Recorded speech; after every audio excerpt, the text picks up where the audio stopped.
how you doing out there? Brainsmasher here, the internet's busiest music nerd. Today is mail day. We got a bunch of stuff to go through. It's an unboxing video. Ugh. Hope you like it. Last week I didn't get anything in the mail. It was depressing and sad. This week has already been pretty nuts. I got a box of 10 CDs in from my buddy Kevin.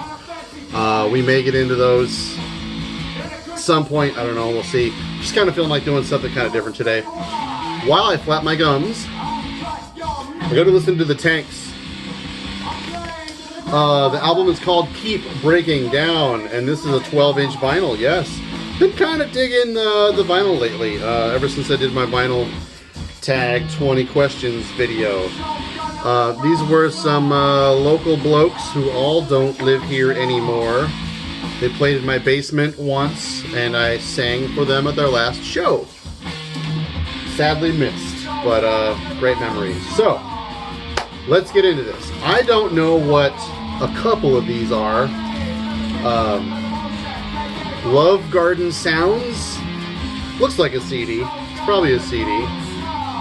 Okay, I'm not going to guess ahead of time. That ruins the unboxing, right? I don't know how. I don't care if it's an unboxing or if you already had it. Just talk about it. So, I don't know what makes an unboxing video a preferred unboxing video, but look at me. It wasn't open and now it is. Here we go. Okay.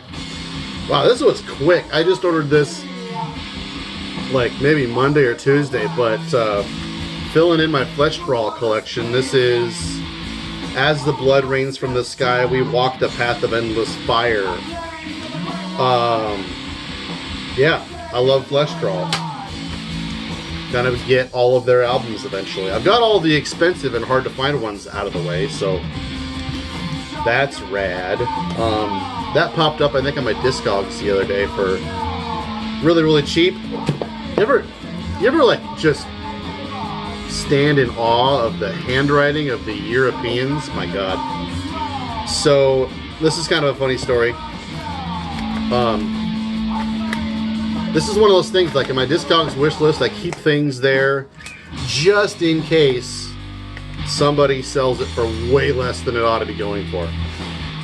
Now this isn't that necessarily, but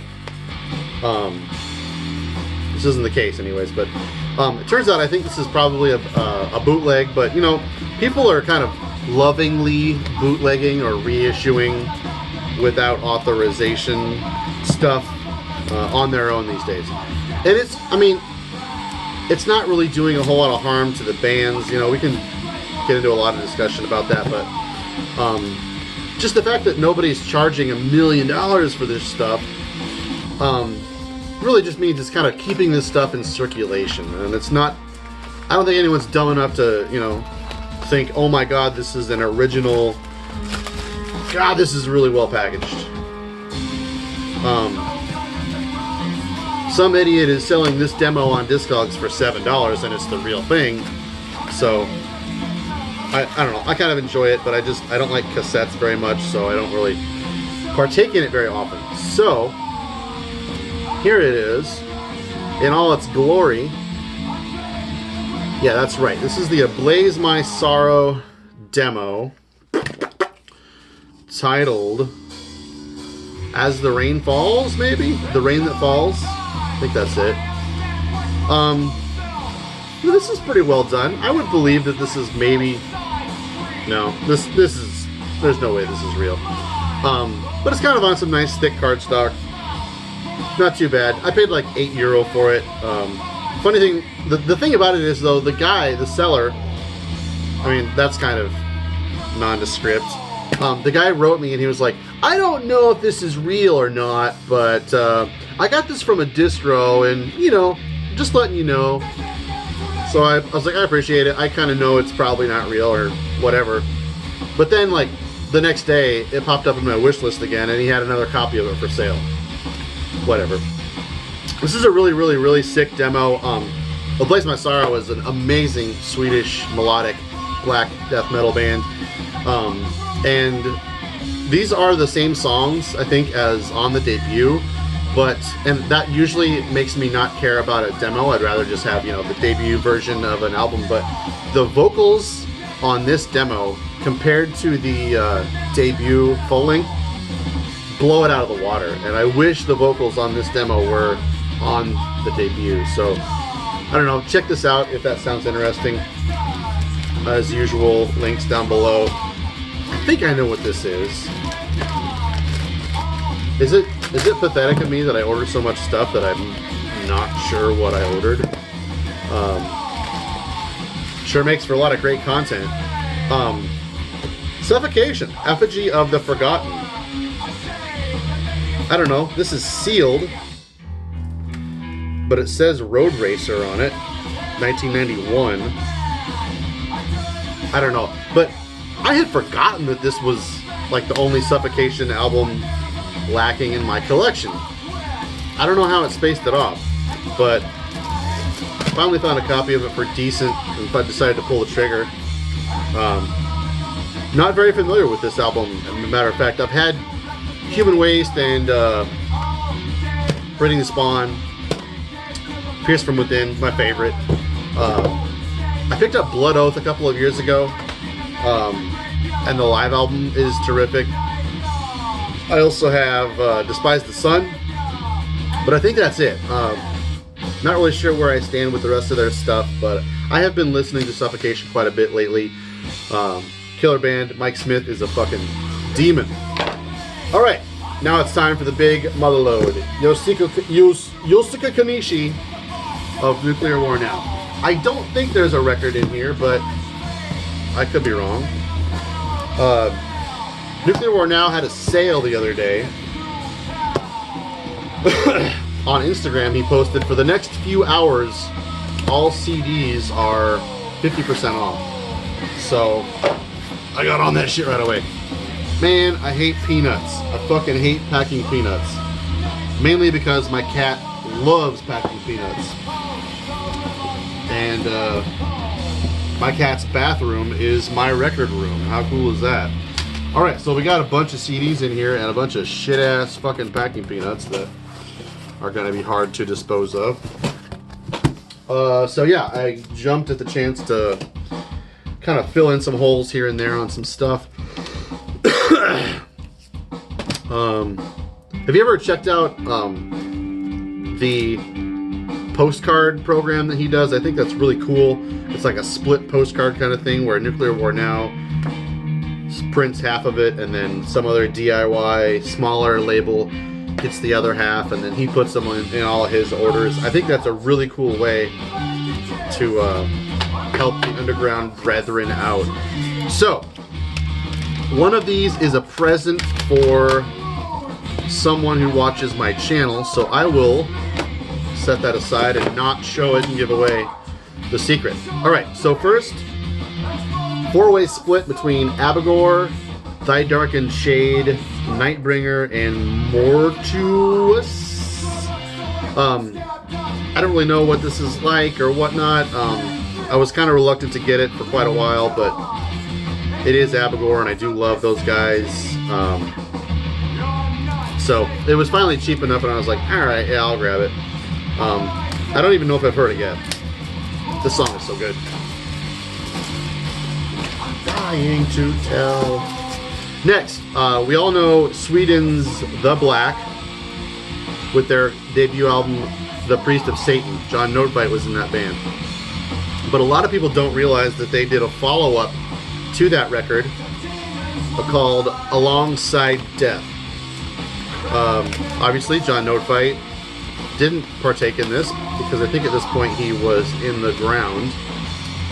This is kind of an interesting package. I didn't realize had a little OBI strip or whatnot, but Pulverized Records put this out. And it's really good. It's nothing really like the Priest of Satan, so I couldn't really use that as a way of describing this album, but this is just really good. Kind of generic, but just well done Swedish black metal. I really never expected them to come back with another record, so that's killer. Next, we've got Cross Vault with Miles to Take. I think this is an EP. Cross Vault is a band that I am a really big fan of. I believe there's a full length I need to pick up too, unless this is it, and then I need to get an EP. But anyways, if you're familiar with Horn at all, I love Horn. That guy joined Cross Vault, and they were a two-piece in the beginning. And it was kind of like some acoustic kind of doom, but not really like funereal kind of doom, more musical, a lot more upbeat, maybe just kind of like slow traditional metal in a way. Really moving, emotional, well-written songs. The debut and the first EP is pretty great. After finding some success, they fleshed out the band with a couple other members. I don't know, is this a two-song? This might be the two-song EP, I think. Anyway, they started playing live, and they're really, really killer. I haven't listened to them in quite a while, so I'm looking forward to digging into this some more. Yeah, there's a full length that they did that I don't have. I still need to get. Wasn't really a fan of the cover of that.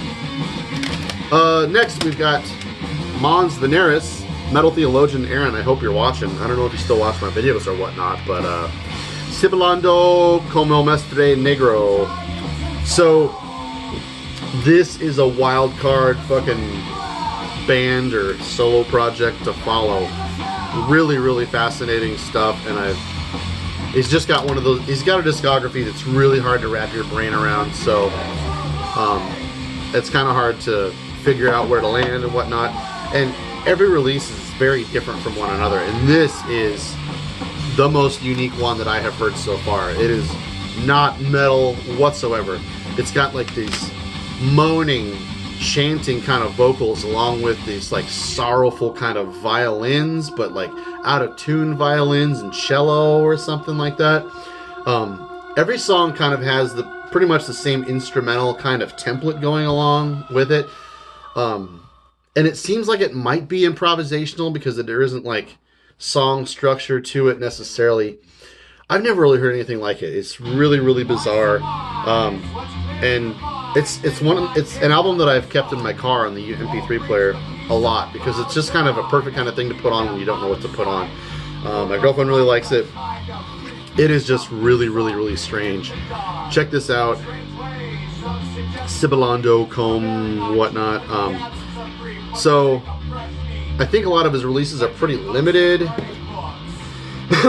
And when they press them, on vinyl especially, they sell out in a heartbeat. But this is a band I would really like to kind of be able to wrap my brain around a lot more and get more familiar with his discography.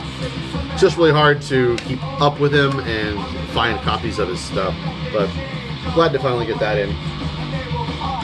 I'm sure this, like, a lot of fans were probably a fan of a lot of his like nastier black metal kind of records, but that album probably threw a lot of guys off the trail. Next we've got Magic Circle. This is their debut full length, Journey Blind. Is that true? They kind of had a demo that was really, really killer, and I can't think of what that is called, but that was awesome, self-released. That landed them on 20 Buck Spin, and this is their debut for 20 Buck Spin anyways. Just really killer traditional heavy metal. The vocalist is so damn good. I feel like usually with traditional metal or kind of like occult rock, doom, that kind of stuff, the music's pretty close to the vest template wise and not usually very interesting. But if the music is kind of interesting, then it's the vocals that sell me. You've got to have a really killer vocalist to sell that kind of music to me. Anyways, and the vocalist in Magic Circle is really, really, really good. Next and last, we've got Splenium for Nyctophobia, of course, by Sweden's Uncanny. Am I right in that? Sweden. Unisound Records. Not very familiar with this album. It's just kind of always been on my need to get list. But I could have swore this was a Crypt reissue, but apparently not. I don't know if this is some kind of shitty reissue or whatnot. Anyways, really kind of, if I'm thinking of this as the correct album, it's like really technical and weird, kind of melodic Swedish black death metal, somewhere around there. So that brings us to the end of this video. Kind of short one, but I thought it would be fun to just open some shit up for you and go through it real quick. We'll see you next time. Thanks for watching, and let me know what you've been getting in the mail this week. Thank you.